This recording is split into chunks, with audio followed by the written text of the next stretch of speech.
Tomorrow and Friday at 7:30 at the Winnipeg Art Gallery, the Winnipeg Chamber Music Society will be holding their annual mini concert festival that they call Mozart and More, consisting of music of, well, obviously Mozart.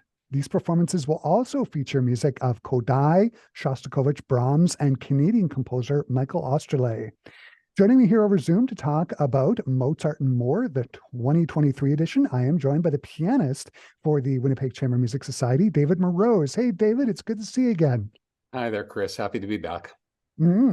So here we are, 2023 Mozart and More. I have to ask, how long has the Mozart and More little mini festival been going on with the Winnipeg Chamber Music Society? And can you talk about why and how the Mozart and More concerts became a thing? Well, let's see. It's hard to tell you exactly which year this happens to be because, we had a little interruption of a few years. Oh, yeah. But I can tell you, though, that the very first concert took place during the Mozart centenary year.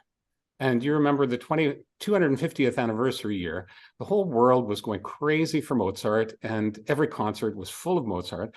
And so we decided to give a 2-concert mini festival, and we played only Mozart. We played 6 of his greatest chamber works, and it was really well attended. It was during the week, which was contrary to anything that we'd ever done before, because we always gave concerts on weekends. And, it was such a joy and such a pleasure for us to play this great music, one after another. And the audience really seemed to dig it. So the next year, we decided that we'd do something similar. And I guess, it would be possible for us to keep performing all Mozart concerts. But we decided just to shake things up a little bit and not be limited in any way. So we called it Mozart and More, just to give us a little bit of space. But of course, we were including Mozart on the concerts, and that's what we're doing now. And this week's concerts, I imagine, are going to be particularly special because you're going to be joined on stage by your children, Juliana on cello and Alexander on viola. Now they are very much young professionals. You just did a concert with them as part of the Women's Musical Club of Winnipeg with the Yacht Piano Quartet. How does it feel to be performing with your kids again for these 2 concerts? Well, Gwen and I have played concerts with the kids since they were 5 years old. Of course, it's a different kind of concerts. Yeah. But like you said, now they are definitely young professionals and they belong up here. They're very easy to play with because they're accomplished and they're happy. They've seen concerts on our series for many years. So they're very happy to be able to join us up on stage. And am I right? They're both starting their master's degrees in the fall at Rice University in Texas. Is that right? That's exactly right. They'll both start master's degrees at the Shepherd School of Music at Rice University. They were both awarded full tuition scholarships, which is awesome. Right. And they're really looking forward to it. It's going to be a big step for them. And it's really a fabulous school and with a great reputation. And they both have wonderful teachers. So, it's going to be really great for them. Are they going to be sharing a place or how's that going to work? Well, in fact, they are. I'm personally hoping that this works out. You can get all kinds of different residences when you go to college. And they've managed to find a place that has, of course, 2 separate bedrooms, but a shared living room and shared kitchen area. And I think it's going to work out just great. So aside from Gwen, Juliana, and Alexander, you also are going to be joined on stage by WSO members, principal cellist Yuri Hooker, their principal double bassist Meredith Johnson, the principal violist Elise Lavallee, and the associate concertmaster Carl Stobie. A lot of great musicians on stage. I got to ask, who picked the music? And can you talk about how the 2 programs came together for tomorrow and Friday night's concerts? Well, I pick the music. That's generally my job. I'll take suggestions from people, of course, if they've heard something that they think is fantastic, and we'll play it. For me, well, we're joined in the first concert by Meredith Johnson, who's the principal bassist of the orchestra. He's a wonderful player, a wonderful guy. Mhm. Several months ago, he and Yuri gave the premiere of some pieces by Michael Osterley, who is a Canadian composer. And I heard them. It was a remarkable event, actually. They were performing these pieces that are called parlor games, and they're a set of short pieces. And they were scheduled to play all of them, as I recall, at 1 o'clock on, I think, a Sunday afternoon. And they had such an interest that they had to repeat it at 2 o'clock, and then they had to repeat it again at 3 o'clock. Ah, Uh, I came for the 1 o'clock show and couldn't get in and had to get a ticket for a 3 o'clock show. And they're wonderful pieces. And I asked them if they would play a few of them on one of our concerts this summer. So they agreed. And so that's what they're going to do. But for me, whenever you have a double bass on a concert, it's always a little bit of a party. So I was looking for another piece that included bass. And I found this fabulous arrangement of a handful of pieces by Shostakovich for piano, strings, including double bass. So piano and string, it's a sextet. It's music that, for those people who associate Shostakovich with, for instance, a more gloomy side of music, shall we say, this is completely unlike that. It's music that he wrote for a movie. Now, when you listen to the music, you think that the movie might be a comedy. Now, I've researched the movie a little bit, and it's actually a movie. It's a Soviet propaganda movie, and it's yeah. actually quite serious. I'm not exactly certain how this funny music appeared in the film, but the excerpts are wonderful and hilarious, and just a little bit pointed, like Shostakovich tends to be. But Yeah. it's a great way to close the concert, I think. And for our Classic 107 listeners, the film is The Gadfly, right? Yes. It's the 1955 film, The Gadfly. Yeah, yeah. The music is Well, hilarious. and I would have thought that, something that's called The Gadfly, just when I looked at the title, I thought it sounds like a comedy. Uh-huh. But in fact, The Gadfly is the pseudonym of a secret agent, who's doing, spy work basically for the Soviet government. It's not a happy film, but the music is very happy. Yeah, and I was actually listening to this suite this morning. My understanding is that there's 12 numbers in this suite. So you're not going to be performing all of them, or just selections? And the other question I have is, how does the orchestral suite transfer over to the 6 instruments? How does that work? Well, see, the arrangement was made. I'm quite sure that this is a Winnipeg premiere, but I think the arrangement was published at some point in the past 10 years. And the arranger chose just a handful of pieces, just 5 of them. Mm-hmm. And I think the arranger chose movements that were just particularly well suited for the stage. There is a beautiful, beautiful romance that I'm sure everybody will recognize. There's a couple of dances. There's a galop that's just hilarious and sounds like slapstick comedy to me. There's just a little bit of everything, and I was just so happy to find this set. Mm-hmm. Yeah, it's a great suite for our listeners. You got to go see it. I want to talk about the 2 Mozart works that the Winnipeg Chamber Music Society is going to be performing.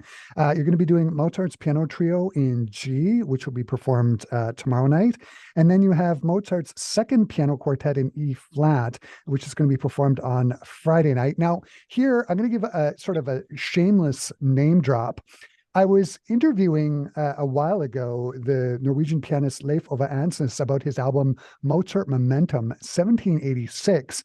And he said this about that second piano quartet of Mozart. He says, it's almost like a little mini piano concerto. And I quote here, he said, "It is sometimes wonderfully symphonic in sound. There is a breadth to it and generosity. And then there are long passages of piano solo like you would have in a piano concerto with strings answering like an orchestral tutti." Do you agree with that description?